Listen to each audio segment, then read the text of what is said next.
Ang kwento natin sa video na ito ay tungkol sa patuloy na labanan sa pagitan ng mga deity at mga demons. Naatasan ni Godo si Shen para magtago nito at ibigay kay Kachen pagtungtong sa tamang edad nito. Katapos ay ipinagkaloob naman niya kay Shen ang dalawang espada na siya umanong naipapamana sa isang demon hunter. Ilang sandali lang ay naramdaman na nila ang pagkasira ng pinagkulungan ng demon kaya umalis din sila kaagad dito. Pumunta sila sa spirit house ng mga demon hunters ngunit dumating naman dito ang demon na nagawang mahawakan si Godo. Kinokontrol ni Godo ang mga bloke papunta sa demon dahilan para magawa niyang makawala dito. Katapos ay dito niya na ito ikinulong at inihulog sa lava. Ngunit matapos nilang makarinig ng tunog ng cat bell ay may biglang umatake sa kanya mula sa likod niya.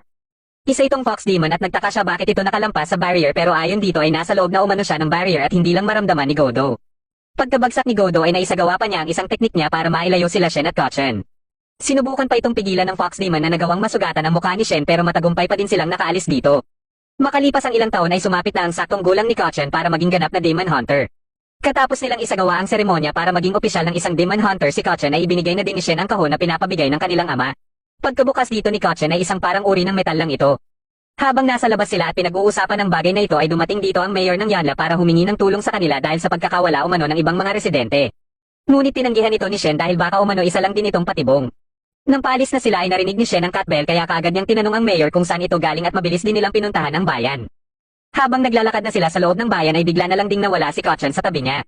Katapos ay dito na nagpakita sa kanya ang isang cat demon. Kaagad niya itong tinanong kung saan ito nakuha ang bell pero inaatake lang siya nito. Nang mapuruhan siya nito sa likod ay dito na siya nagpasya na gamitin ang isa niyang teknik. Dahil dito ay napuruhan din niya ito at kaagad na bumagsak. Kasalukuyan na din palang inaatake ng isa pang cat demon si Kachen. Pinulot ni Kachen ang isang kahoy para gawin itong sandata habang si Shen naman ay nasa di kalayuan lang at pinapanood silang dalawa. Naging maganda naman ang ipinakita ni Kachen sa labanan kaya nagagawa niya ding mapuruhan ang demon. Dahil dito ay nagalit ang demon at paulit-ulit siyang inatake na hindi niya masangga dahil sa bilis nito. Dito na nagliwanag ang bagay na ibinigay sa kanya ng kanilang ama at matapos niya itong hawakan ay bigla itong lumaki. Katapos niya itong maihagi sa demon ay naramdaman ito ng ibang deity at ng fox demon na naghihintay sa pagkagising ng sandata na ito. Nagulat dito si Shen ngunit nawala naman ng malay si Kachen at hindi na gumalaw pa. Dahil buhay pa din ang kalaban ay sinubukan nito kaagad na tanggalin sana ang sandata ni Kachen sa katawan nito. Ngunit nilapitan siya ni Shen at tinanong din tungkol sa bell.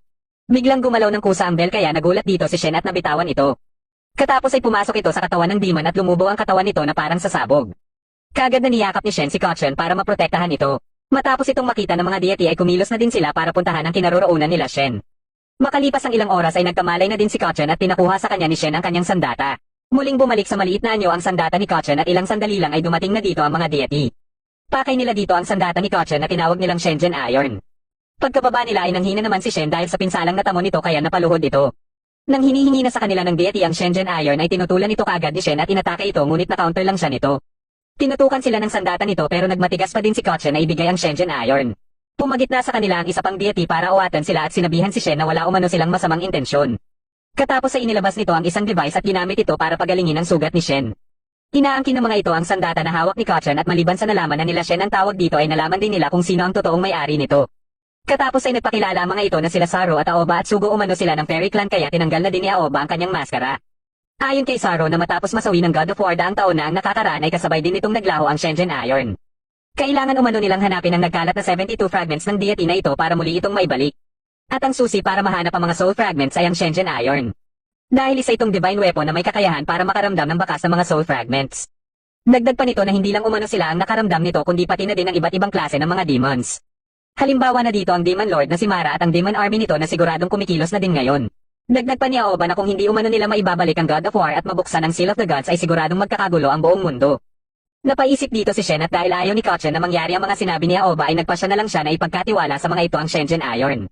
Sinuportahan naman ni Shen ang naging desisyon na ito ni Kachen at sa isip-isip niya ay maganda na din ito para hindi na mapahamak pa si Kachen.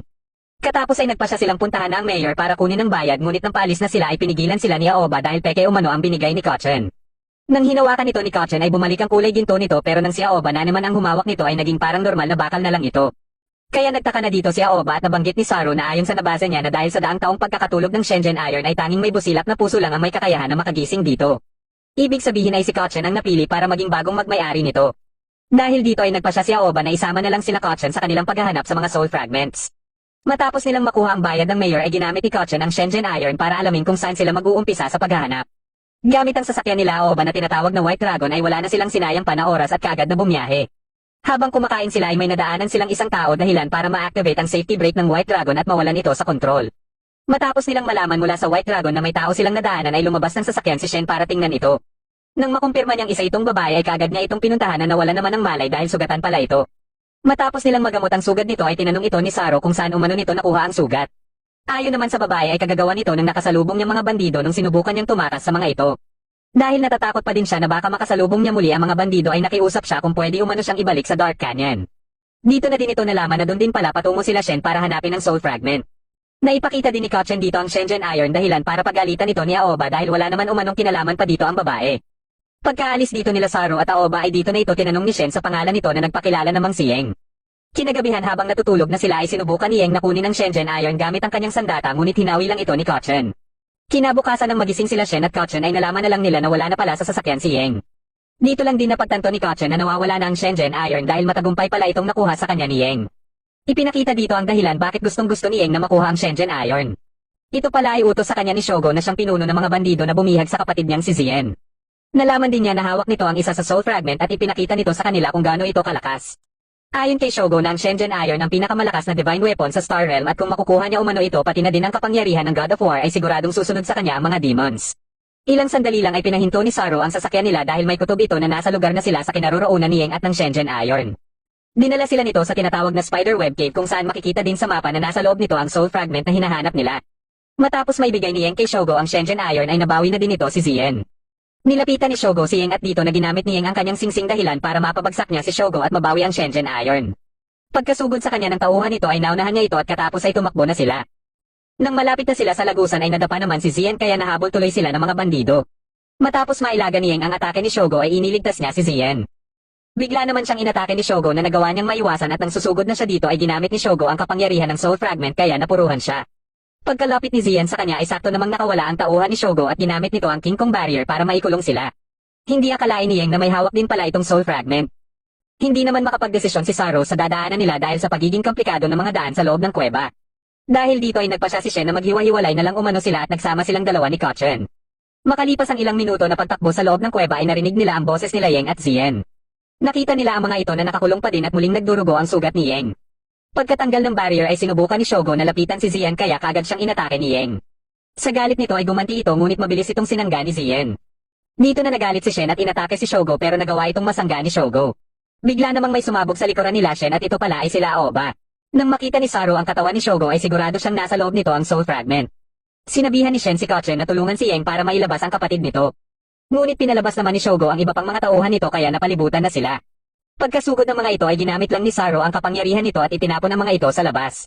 Katapos ay ginamit naman niya ang Sage Art na Thunderbolt from Heaven at nagawang mapuruhan si Shogo.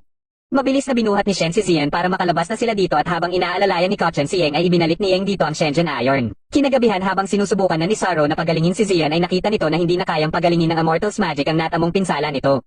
Pero may naisip pang paraan si Saro para mailigtas ang buhay ni Zien. Ito ay kailangan munang maiselyo ang primordial spirit nito hanggang sa madala nila ito sa kilala nilang kayang pagalingin ito. Pumayag naman dito si Yeng at isinelyo ni Saro ang spirit nito sa singsing niya. Inilagay na din nila sa Shenzhen Iron ang mga soul fragments na nakuha nila. Nakiusap naman sa kanila si Yeng kung pwede itong sumama sa kanila dahil pwede umano siyang makatulong sa kanilang misyon.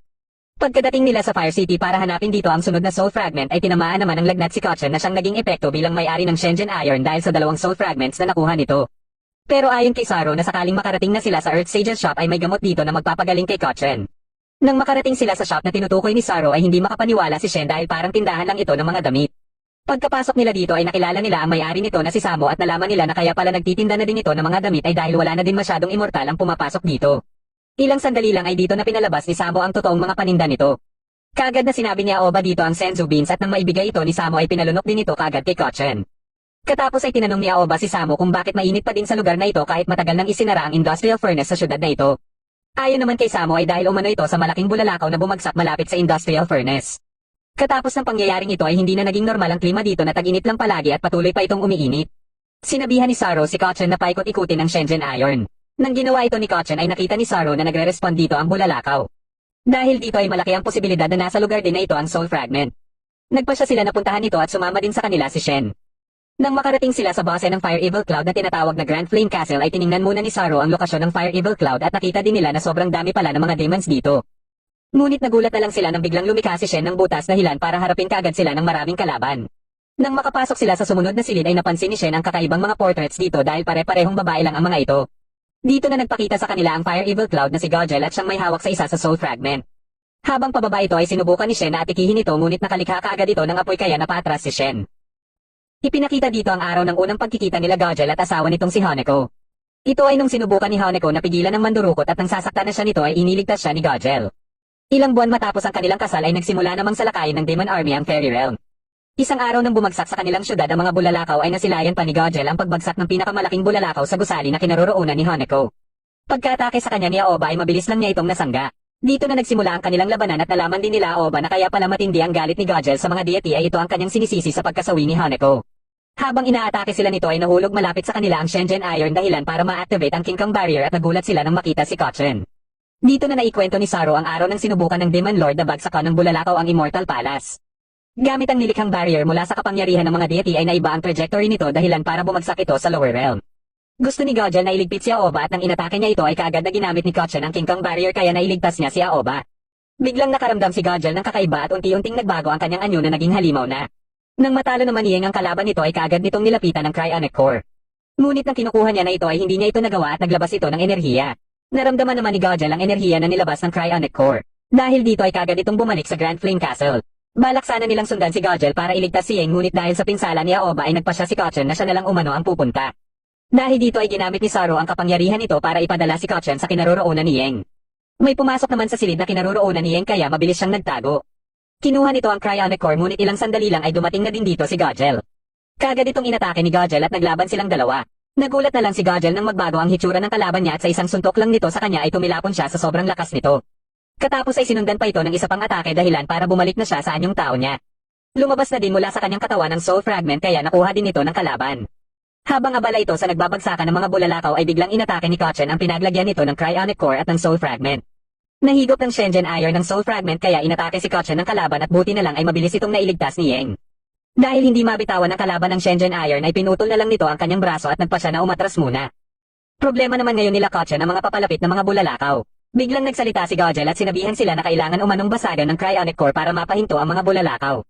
Hindi na dito nagdalawang isip pa si Kochen at matapos nitong makuha ang Shenzhen Iron ay kaagad nitong binasag ang Cryonic Core. Dahil dito ay naglaho bigla ang mga bulalakaw at nailigtas nila ang buong syudad. Nagpatuloy sila Kochen sa susunod na kinaroroonan ng soul fragment. Habang nasa daan sila ay napansin ni Kochen na parang may bumabagabag kay Saro. Nang makarating sila sa bayan ng Yongha ay nagkaproblema naman ang White Dragon. Pagkalabas ni Saro para tingnan ang problema nito ay napansin na din nila Iyeng at Shen ang kakaibang kinikilos nito. Sinubukan nila Shen na samahan si Saro sa malapit na minahan para kumuha ng materyales na kakailanganin nito pero hindi sila pinasama nito dahil makakaabala lang umano sila. Nang makarating si Saro sa pupuntahan niya ay naalala niya ang araw nang may gawin silang misyon kasama ang kanyang grupo sa bayan na ito. Pinasok nila ang isang minahan at nagulat sila sa kanilang nakita dito na parang may matinding labanan na naganap dito. Katapos ay nakita nila ang malaking butas sa gitna at dahil misyon nila dito ay malaman kung ano ang nangyari sa minahan na ito ay pumasok silang lahat dito. Nakita nila dito ang parang mga zombie na kahit anong gawin nila sa mga ito ay hindi ito namamatay. May hinala si Saro na ito siguro ang mga nawawalang mga minero. Dahil padami na ng padami lang ang mga ito ay pinasabugan na nila ito. Nakagat naman ng mga ito ang paa ng isa nilang kasamahan na si Blackhead. Pagkaalis nila dito ay hindi nila alam na may nabuo palang magic circle mula sa dugo ni Blackhead. Nakapagtago sila sa isang silid kung saan may mga kagamitan dito na pwede nilang gamitin para makontak ang headquarters at mag-request ng backup. Inatasan ni Shen si Afu para gumawa nito at makalipas ang ilang minuto ay natapos na ito ni Afu. Ngunit may bigla namang umatake mula sa likod nito na kagagawan pala ng isang corpse ripang beast dahilan para ikasawi ito ni Afu. Kasalukuyan namang ikinikwento ni Aoba ang pangyayaring ito kina Kochen. Habang nangunguha si Saro ng materyales ay nagulat siya nang makita ang magic circle. Ito pala ay isang sacrificial formation na nagbubukas ng daanan sa Demon's Realm. Dito niya na naisip na posibleng sila ang naging sakripisyo sa formation na ito dahilan para mapaluhod siya. Pagkabangon niya ay lumitaw sa harapan niya ang corpse ripang beast at pagkaatake nito sa kanya ay muli niyang naalala ang mga oras nung nilabanan nila ito. Matapos matanggal ng halimaw ang lahat na nilikha niyang harang ay sinubukan niyang labanan nito muli ngunit hindi umuobra dito ang kanyang mga atake hanggang sa bumagsak na lang siya sa sobrang panghihina. Bumangon naman si Gio at isinakripisyo ang sarili nito para mailigtas siya. Katapos ay nagising siya kaharap sila Afu kaya humingi siya kaagad ng tawad sa mga ito dahil nabigo siya na protektahan ang mga ito bilang pinuno nila. Nang kinausap na siya ni Gio ay ipinaalala nito sa kanya na hindi pa umano siya dapat naririto dahil may misyon pa siya na dapat tapusin.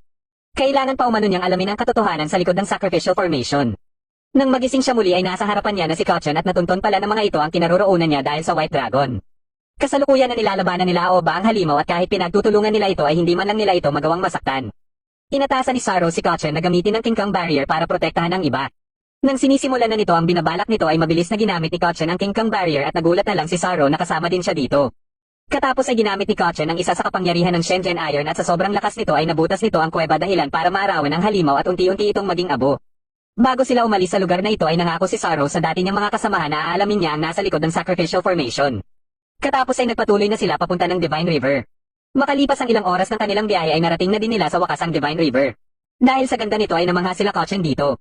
Dito lang din nila nalaman na hindi lang pala ito nakapagpapagaling ng sugat at mga karamdaman dahil ayon kay Saro ay may mga tao na nagpupunta dito para humiling at magdasal sa kung ano ang ninanais nila. Kaya madaming tao ang gustong manirahan malapit dito at ito ang dahilan bakit nabuo ang Sandtown. Pero ayon kay Aoba na matapos ang nangyari sa minahan ay tinanggal na ng Fairy Realm ang garrison unit na nakatalaga dito kaya may mga demons na din ang malayang nakakapunta dito. Nang maligo na si Shen sa ilog ay napansin kaagad ni Kochen ang paghilom ng kanyang mga sugat. Ilang sandali lang ay napansin nila ang isang lalaki sa di kalayuan na si Volg. Pinakuha ni Shen kay Kochen ang mga gamit niya at nilapitan niya si Volg. Nang tinanong niya ito ay hindi muna siya sinagot nito. Pagkadating dito ni Kochen ay inakala nila na may hinihiling din si Volg sa Divine River kaya dito na ito sumagot sa kanila. Napansin ni Volg ang double sword ni Shen at naalala nito ang araw ng nilabanan niya ang dating may-ari ng double sword na si Chitian na kung saan ay natalo siya nito. Pero hindi naman kilala nila Shen at Kochen ang taong binabanggit niya kaya inakala ng mga ito na nagkakamali lang siya. Kaya sinabi ni Volg na hindi siya pwedeng magkamali dahil ang double sword na hawak ni Shen ang may kagagawa ng peklat sa mukha niya. Dagdag pa nito na tanging pinakamalakas na Demon Hunter lang ang may karapatan na humawak ng double sword at kung hindi pala umano kamag-anak ni Shen si Chitian ay hindi siya nararapat na humawak dito. Para maipakita ni Shen kay Volg na karapat dapat siya na humawak ng double sword ay nagpasya siya na labanan ito. Sinubukan silang pigilan ni Kochen at dito na din dumating sila Aoba. Kinausap ni Aoba si Volg at sinusubukan itong paalisin ngunit bigla siyang inatake nito na ikinagulat niya. Dito na din nakialam si Yeng at tinawag si Volg na Impermanent Ghost. Nakilala pala ito ni Yeng dahil hawak-hawak nito ang Darkbone Sword. Katapos ay iminungkahi niya dito na bigyan muna ng oras si Shen na magpagaling bago umano sila maglaban dahil hindi magiging patas ang kanilang labanan. Pumayag naman dito si Volg at binigyan si Shen ng 12 oras para magpagaling. Pagkabalik nila sa White Dragon ay dito na din naikwento ni Yeng ang iba pa niyang nalalaman tungkol sa Impermanent Ghost. Para maging pinakamalakas na swordsman ay ninakaw nito ang Blackbone Sword. Matapos malaman ng dating Demon King ang ginawa ni Volg ay pinasalakay nito ang kanyang mga alagad ngunit si Volg din pala ang magliligpit sa dating Demon King. Matapos marinig ang mga sinabi ni Yeng ay napagtanto nila Aoba na kahit magtulong-tulong pa sila ay hindi nila ito magagawang talunin. Pero para naman kay Shen ay may paraan pa din para matalo ito dahil kung nagawa ng dating may-ari ng double sword na matalo ito ay malaki ang posibilidad na matatalo din niya ito. Hindi naman sang-ayon si Kochen sa gusto ni Shen at balak nito na takasan na lang muna nila sa ngayon si Volg dahil sa pamamagitan nito ay magkakaroon pa sila ng pagkakataon para magpalakas. Ngunit ayaw ni Shen na takbuhan ito at buo na din ang kanyang loob na lalabanin niya ito. Kinaumagahan bago magsimula ang kanilang laban ay may ginawa muna si Saro sa katawan ni Shen para mas mapabilis ang galaw niya. Pinasalamatan din niya si Yeng sa ginawa nitong silver armor mula sa Spider Silk. Pagkaumpisa ng kanilang laban ay unang umatake si Shen. Ngunit kahit anong bilis ng kanyang mga atake ay madali lang itong naiilagan at nasasangga ni Volg. Hanggang sa umatake na din si Volg at dito na nakita ni Shen ang kayang gawin ng armor na nilikha ni Yeng. Pero muling umatake si Volg at nagawa siyang masugatan nito. Sinubukan niya na i-distract ito sa pamamagitan ng buhangin pero nasangga pa din ito ang kanyang atake at nagpatuloy muli ang palitan nila ng kanilang mga atake. Matapos mailagan ni Shen ang atake ni Volg ay inipit niya ang espada nito at katapos ay inatake ito gamit ang kanyang espada. Akala niya ay napuruhan niya ito ngunit sinangga pala nito ang kanyang atake gamit ang kamay nito. Dahil nakikita na ni Volg na hindi din dapat maliitin lang si Shen ay ginamit na nito ang legendary ghost swordsmanship. Bagamat nasangga ito ni Shen ay nabiyak naman ni Volg ang armor niya. Hindi akalain ni Yeng na nadiskubre kaagad ni Volg ang kahinaan ng silver armor na ginawa niya. Kailangan lang palang atakihin ng paulit-ulit ang isang bahagi sa armor. Kaya ilang sandali lang matapos ang ginawang paulit-ulit na atake ni Volg ay tuluyan ng nasira ang silver armor. Kahit gayon pa man ay patuloy pa din na nakipagpalitan ng atake si Shen hanggang sa mapuruhan ulit siya ni Volg. Pero hindi pa din siya sumuko at muling bumangon sa kabila ng natamo niyang pinsala. Dito niya nasinugatan ang kanyang sarili na ikinagulat nila Kochen. Katapos ay pinadaloy niya ang kanyang dugo sa double sword. Dahil sa ginawa niya ay nalaman kaagad ni Kochen na blood sacrifice ang teknik na ito. Bigla niyang inatake si Volg na hindi na nakasangga at mabilis niya itong sinundan ng isa pang atake. Hindi naman makapaniwala sila Saro sa biglaang paglakas niya. Pero ayon kay Volg ay hindi niya pa din umano naabot ang lakas ni Chitian. Muli na namang naalala ni Volg ang naging labanan nila ni Chitian. Kaya muli din niyang naalala mga sinabi nito sa kanya tungkol sa kung ano ang kani-kanilang mga rason bakit sila nakikipaglaban. Hanggang sa gamitin na ni Chitian ang isa nitong teknik na mapag hanggang sa ngayon ay hindi pa din makalimutan ni Volg. Pagka-atake muli ni Shen ay natapatan nito ni Volg dahilan para tumilapon siya sa ilog. Pero muli lang siyang bumangon at wala nang iniisip na iba kundi ang mailigpit ang mga demon.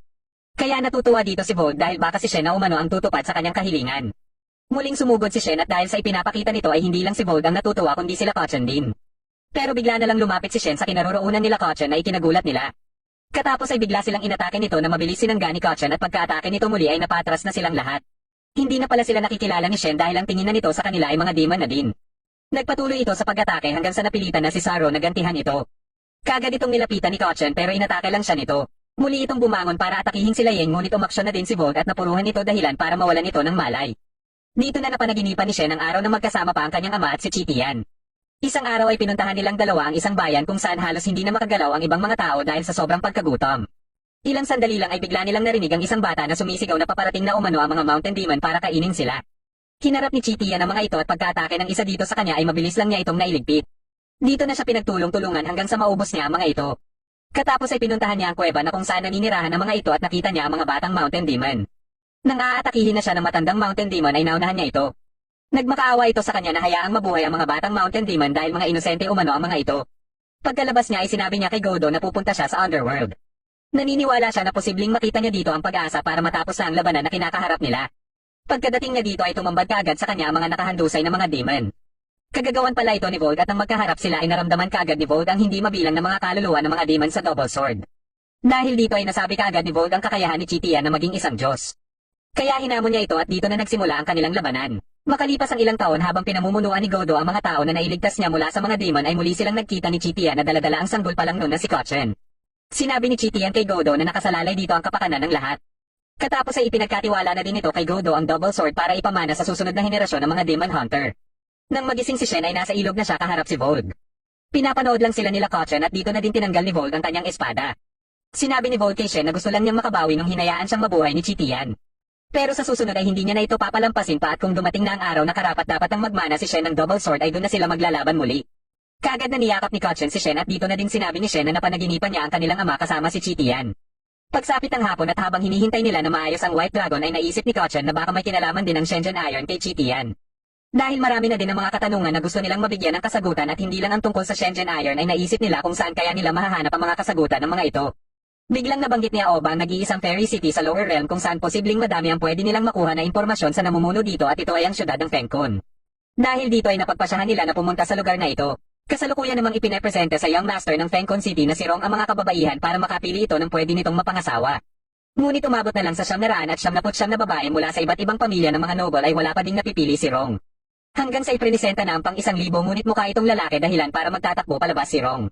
Nang mahabol na siya ng uncle po niya ay dito niya na sinabi ang babae na gusto niyang pakasalan at ito pala ay si Aoba. Napansin naman ni Saro na parang may pag-aalinlangan kay Aoba para pumunta ng Fencon City. Nang matanong ito ni Saro ay nabanggit ni Aoba na baka umano masayang lang ang oras nila sa Fencon City. Kaya sinabi na din ni Saro na dahil si Emperor Chongyan ang commander ng Shenzhou ay siguradong marami itong nalalaman.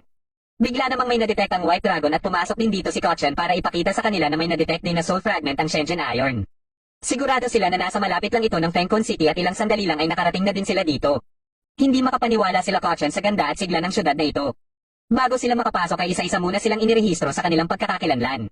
Katapos ay bigla nilang narinig ang anunsyo na ikakasal na umano ang Young Master katapos ng 3 araw.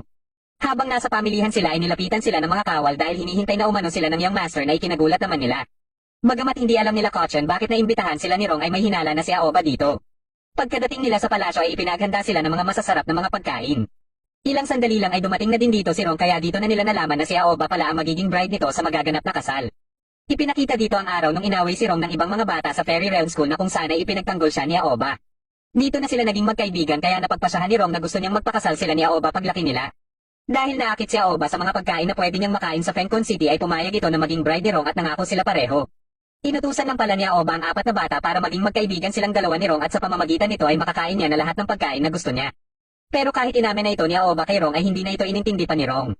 Muling ipinaalala ni Saro kay Aoba ang isa nilang layunin dito at ito ay makausap ang Emperor.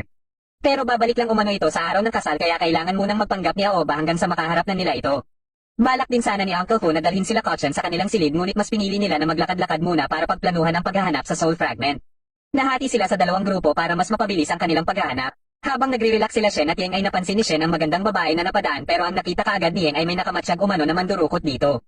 Hindi nga nagkamali si Yeng kaya kaagad na kumilos si Shen. Ngunit hindi niya ito nagawang pigilan at napagkamalan pa siya ng babae na siyang mandurukot. Hindi alam ni Shen na nasuot pala sa kanya ng mandurukot ang kwentas dahilan para dakpin siya kaagad ng mga kawal. Sinabihan ni Yeng ang mga ito na mga bisita umano sila ng Young Master. Ngunit nang tiningnan ng mga kawal ang kanilang mga pangalan sa registration information ay nakalagay na pala dito na mga illegal immigrants sila. Dahil dito ay mabilis silang tumakbo palayo sa mga ito.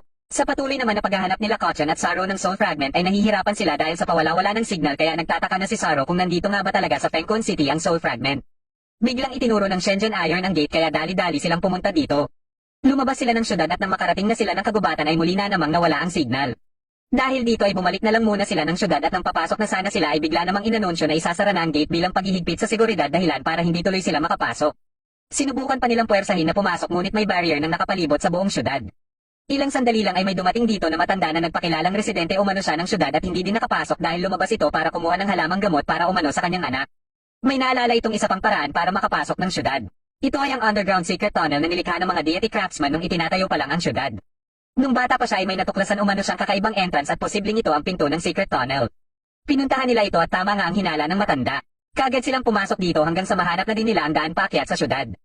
Pagkaakyat nila ay napunta sila sa entablado at nagtaka sila na bigla na lang ding nawala ang matanda. Kaagad silang hinabol ng isang kawal at nakita na din nila sa mga screen ang kanilang mukha na itinuturing na ding mga illegal immigrants. Dahil sa mga biglaang pangyayari sa kanila ay napapaisip na si Saro na parang pinagplanuhan na ang mga ito. Kasalukuyan namang isinasagawa ang photoshoot nila Aoba at Rong. Nang mahahalikan na ni Rong si Aoba ay dito na nagalit si Aoba at tinanong si Rong kung bakit gusto pa din ito na magpakasal sa kanya kahit nagsinungaling lang siya. Kaya dito na din sinabi ni Rong ang lahat na ginawa niya na ikinagulat ni Aoba. Sa kagustuhan ni Rong na makuha ang atensyon ni Aoba ay nauna na pala nitong kinausap ang apat na kaklase nila para magpanggap din kaya napilitan na si Aoba na makialam. Akala ni Aoba ay siya ang may kontrol pero nahulog lang pala siya sa sinetap ni Rong. Biglang niyakap ni Rong si Aoba at dito na sila nakuhanan ng maayos na litrato. Kaagad itong ipinakita sa mga screen kaya nakita ito ng mga tao pati na din nila Kochen. Muling naalala ni Saro ang mga pangyayari simula nang lumabas sila ng syudad at dito niya na napagtanto na nanganganib na ngayon si Aoba. Kahit sila Yeng ay napapaisip na din na mayroong nag-set up sa kanila. Habang galit na galit si Aoba sa photographer ay bigla siyang pinakitaan ni Rong ng isang bagay na nagdahilan para tuluyan na siyang makontrol nito. Napilitan namang mag-disguise sila Shen at Yeng para makaiwas sa mga humahabol sa kanila. Plano nila na makapasok muli ng palasyo at para magawa ito ay kailangan nila ng invitation. Dahil dito ay nilapitan ni Yeng ang dalawang lalaki na nag-uusap na pareho ding may dalang invitation. Habang nadidistract ni Yeng ang mga ito ay inumpisahan na din nila na kunin ang mga invitation. Katapos itong makuha ni Shen ay kaagad din silang umalis. Nadakip naman ng mga kawal sila Kochen at Saro at kaagad na ikinulong. Sinubukan pa ni Saro na magpanggap bilang personal nurse ni Aoba pero may dumating dito na kawal para ipakita ang litrato nila Kochen na kasama si Aoba kaya nagpa siya ang mga kawal na ipaalam ito kay Rong. Matapos itong malaman ni Rong ay ipinahatid muna niya si Aoba sa silid nito para mapuntahan niya sila Kochen at Saro. Pagkadating niya sa kulungan ay dito na nalaman nila Kochen at Saro ang kanyang mga plano kay Aoba. Nang ilabas niya ang bagay na ginamit niya kay Aoba ay napilitan na si Kochen na umatake pero nakailag lang ito. Sinubukan din ni Saro na umatake ngunit gayon din ang nangyari at nakontrol na din siya ni Rong. Katapos ay susubukan na sana nitong kunin ang soul and consciousness ni Kochen ngunit may bigla siyang narinig na boses. Dahil dito ay hindi siya nagtagumpay sa kanyang pinaplano at muntikan pang maubos ang kanyang soul power dahilan para mapabitaw siya. Umalis na lang siya dito at inutusan si Saro na bugbugin si Kochen. Nang mapagtanto ni Kochen na wala na sa katinoan si Saro ay napilitan na lang siya na patulugin ito. Habang iniisip niya ang kanyang kahinaan ay may bigla siyang narinig na boses. Napunta siya sa isang lugar na ayon sa boses na naririnig niya ay nasa cage umano siya ng kanyang kapangyarihan. Muli nitong ipinaalala sa kanya pero hindi niya ito matanggap dahil mas pinipili niya maging Demon Hunter. Nang makabalik siya ay nakita niya na lang ang Shenzhen Iron na lumaki muli. Para makalabas sa kulungan na ito ay sinamantala niya ang pagkakataon para gamitin si Saro. Kaya nang binuksan ng kawal ang gate ay mabilis niya itong inatake. Pagkalabas niya ay napunta siya sa tapat ng isang malaking kulungan. Narinig niya ang boses ng nakakulong dito na sinasabihan siya na kung mabubuksan niya umano ang gate ay matutulungan siya nito na makaalis dito. Ito pala ay si Emperor Chongyan na ikinulong ni Rong para maaga umano ang kanyang posisyon. Nang makilala nito ang Shenzhen Iron ay dito na nagpa siya si Kochen na tulungan ito. Matagumpay na natanggal ni Kochen ang kandado at gayon din ang mga posas ni Chongyan. Pagkalabas nila ay itinuro ni Chongyan kay Kochen ang daan papunta ng wedding hall. Ngunit ilang sandali lang ay nakita kagad si Kochen ng mga kawal at gayon din si Chongyan. Bigla namang may nagpausok dito na kagagawan pala nila Shen at Yeng kaya napatulog nila kagad ang mga kawal. Nang maipakilala ni Kochen si Chongyan kina Shen ay dito na din nila nalaman ang mga ginawa ni Rong. Nalaman din nila ang kasalukuyang kalagayan ni Saro at naisip nila na posibleng ito din ang ginawa ni Rong kay Aoba kaya napapayag nito si Aoba na magpakasal. Dito na sinabi ni Chongyan na ang bagay pala na ginagamit ni Rong pang mind control ay ang isa sa soul fragment. Sinubukan naman ni Shen na ipakita kay Chongyan ang double sword at nang makilala ito ni Chongyan ay nakumpirma na ni Shen na ito nga ang emperor na hinahanap nila. Balak nila ngayon na mailigtas muna sila Aoba at Saro at para hindi din mapaghinalaan sila Kochen ay nag-disguise na din sila. Pagkadating nila sa wedding hall ay nakita din nila kagad si Saro. Para mapahinto ang kasal ay sinabihan ni Chongyan si Shen na tutulan ang kasal at hamunin si Rong sa duelo dahil bilang tradisyon ng syudad ay hindi ito makakatanggi. Dagdag pa nito nahahanap din siya ng pagkakataon para mailantad ang kanyang sarili at mailigtas sila Aoba at Saro. Ilang sandali lang ay lumabas na sila Aoba at Rong at sinimula na ang seremonya. Nang si Aoba na ang tinatanong ay dito na nagsalita si Shen ng kanyang pagtutol sa kasal.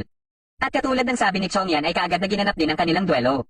Pagkadating nila sa paggaganapan ng duelo ay dito na sinabihan ni Chongyan si Kochen na lalapitan na nila sila Aoba. Pagkaumpisa ng duelo ay kumilos na si Yeng para puntahan si Saro. Sinubukan niya itong gisingin ngunit kahit anong gawin niya ay hindi ito umuobra. Hanggang sa mapansin na sila ni Rong at dito na nito pinagalaw si Saro para gantihan si Yeng. Dahil nadidistract si Rong sa nangyayari sa taas ay nagawa ni Shen na masugatan siya. Hindi siya makapaniwala sa lakas na ipinapakita ni Shen kahit isa lang itong mortal. Dito na siya nagpasya na gamitin ang Ice Soul Dragon Spear. Gamit ito ay nagagawa rin niyang masugatan na si Shen na kaagad ding nagyayelo. Nakarating naman na sila Kochen sa kinaroroonan nila Aoba. Muling bumangon si Shen at nagpatuloy ang palitan ng kanilang mga atake. Hanggang sa mapuruhan na naman si Shen at mapabagsak muli. Pero muli lang din itong bumangon at mabilis na inatake si Rong. Sa pagkakataon na ito ay puro malalakas na atake na ang kanilang pinapakawalan sa isa't isa. Hanggang sa pareho silang nagbitaw ng napakalakas nilang atake. Katapos nito ay dito na nagsalita si Kochen para ipaalam sa lahat ang totoo tungkol kay Emperor Chongyan at papaano umano inagaw ni Rong ang posisyon nito. Hindi makapaniwala si Rong na nakalabas ng kulungan ng kanyang ama. Nang magpakita na si Chongyan ay iniutos kaagad nito sa mga kawal na dapin si Rong. Pero ayon kay Rong na hindi umano ito totoo dahil nakokontrol lang ng demon ng kanyang ama. Nang susubukan na ng mga kawal na dapin siya ay nagpasya na lang siya na gamitin ang napakalakas na kapangyarihan ng kanyang sandata dahilan para magyelo ang buong paligid at madamay ang lahat na nandito. Pero hindi niya akalain na nagawa itong masangga ni Shen. Pagkabangon ni Shen ay bigla itong umatake na ginantihan din kaagad ni Rong. Pilit na ipinapaliwanag ni Rong na nalinlang lang umano si Kochen ng demon na kumokontrol sa kanyang ama ngunit hindi dito naniniwala si Shen. Pagkabangon ni Chongyan ay dito na lumabas sa katawan nito ang demon na ang Fox Demon pala na pumaslang sa ama ni Shen. Gusto pala nito na kunin sa pangangalaga ng Fengkon City ang Soul Fragment kaya ikinulong ito ni Chongyan sa sarili nitong katawan. Hanggang sa napagpasyahan ni Chongyan na magpakulong bago pa man siya tuluyang makontrol ng demon na ito. Kaya ipinagkatiwala muna niya ang pamumuno kay Rong at pinaniwala nila ang mga residente na nasa labas lang siya ng syudad. Dahil sa sobrang galit na ipinapakita ni Shen sa demon na ito ay nalaman ni Rong na pinaslang nito ang ama ni Shen. Kagad na umatake si Shen ngunit bago pa man siya makalapit sa Fox Demon ay ginawa nitong panangga si Kochen dahilan para mapilitan si Kochen na gamitin ang Shenzhen Iron. Katapos ay bigla ding umatake si Rong na mabilis lang naiwasan ng Fox Demon. Dito na pinalabas ng Fox Demon ang matanda na nakilala nila Kochen na siya palang Azura Demon at kagad na inatake sila Shen at Rong. Pinagtulungan itong kalabanin nila Shen at Rong hanggang sa magpasya na si Rong na ilagay sa kanyang sandata ang Soul Fragment. Sa pamamagitan nito ay nagawa niyang mapigilan ang Azura Demon kaya nagkaroon ng pagkakataon si Shen na mapuruhan ito. Bigla namang inatake ng Azura Demon si Aoba na mabilis sinangga ni Rong. Katapos ay sinugod nito si Aoba kaya dali-daling umaksyon si Rong para pigilan ito. Nagawa ni Rong na mapuruhan ito ng kanyang sandata ngunit napuruhan din siya nito. Sinamantala naman kagad ni Shen ang pagkakataon para atakihin ito. Dahil alam ni Rong na hindi na din siya magtatagal ay ibinigay niya na kay Aoba ang Soul Fragment. Kagad na nag-react dito ang Shenzhen Iron at ilang sandali lang ay binawian na ng buhay si Rong. Habang tulala pa si Aoba ay kinuha ng Fox Demon ang Soul Fragment at pinasangga kay Kochen ang atake ni Shen. Bigla namang inatake ni Aoba ang Fox Demon ngunit nasangga ito ni Kochen gamit ang Kingdom Barrier. Dahil napuno na si Shen sa patuloy na paggamit ng Fox Demon kay Kochen ay dito na siya nagpasya na gamitin muli ang Blood Sacrifice. Kagad na kinontrol ng Fox Demon ang Azura Demon para unahan si Shen.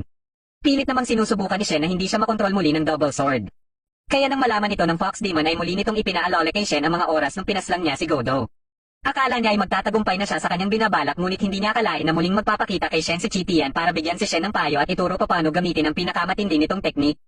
Kaya pagka-atake ng Azura Demon ay matagumpay itong natalo ni Shen gamit ang teknik na ito. Katapos ay kagad niyang nilapitan ng Fox Demon ngunit mabilis naman itong pinaatake si Kochen. Patuloy nitong kinontrol si Kochen para patakihin kay Shen hanggang sa mapuruhan si Shen. Pagka-atake muli ni Kochen ay nagawa pa itong mapigilan ni Shen. Dito na ginamit ng Fox Demon ang 5-finger prison kaya nagulat na lang si Shen paano nito natutunan ng teknik ng mga Demon Hunters. Bago pa ito tuluyang magsara ay mabilis na inihagis ni Shen si Kochen. Sa sobrang lungkot na nadarama ni Kochen ay muli niyang nakausap ang nakatago niyang kapangyarihan. Balak na sana ng Fox Demon na isama si Kochen sa Kuwili Castle ngunit nagulat na lang siya nang maputol ang kanyang mga special wires. Dito na inilabas ni Kochen ang napakatindi niyang kapangyarihan na labis ikinatakot ng Fox Demon. Habang tulala pa ito sa kanyang nakikita kay Kochen ay hindi niya namalayan na inatake na pala siya gamit ang Shenzhen Iron. Wala na itong nagawa pa kaya dito na ito naglaho at ilang sandali lang ay nawalan na din ng malay si Kochen. Pagkabangon ni Chongyan ay nakita niya na lang si Rong na nakahandusay na. Makalipas ang ilang araw habang kasagsagan ng malakas na ulan ay inihatid na nila si Rong sa huling hantungan. Nakita ni Kochen si Shen na nasa di kalayuan na labis pa din ang galit na nadarama habang hawak-hawak ang cat bell. Pagsikat ang araw ay nagpasya na silang magpatuloy sa paghahanap ng iba pang mga soul fragments. Pinayuhan sila ni Chongyan na pumunta sa Zumi Mountain dahil siguradong marami umanong impormasyon ang makukuha nila dito tungkol sa mga soul fragments. Pero sa pagkakaalam ni Saro ay walang direktang daan papunta dito kaya dito na ginamit ni Chongyan ang kanyang kapangyarihan para magbukas ng portal. Katapos ay sinabihan nito si Aoba na palagi umanong bukas ang pinto ng Fengkon City sa kanya kaya nangako din si Aoba na babalik siya dito. Dito na nagtatapos ang huling episode ng The Guardian Legend.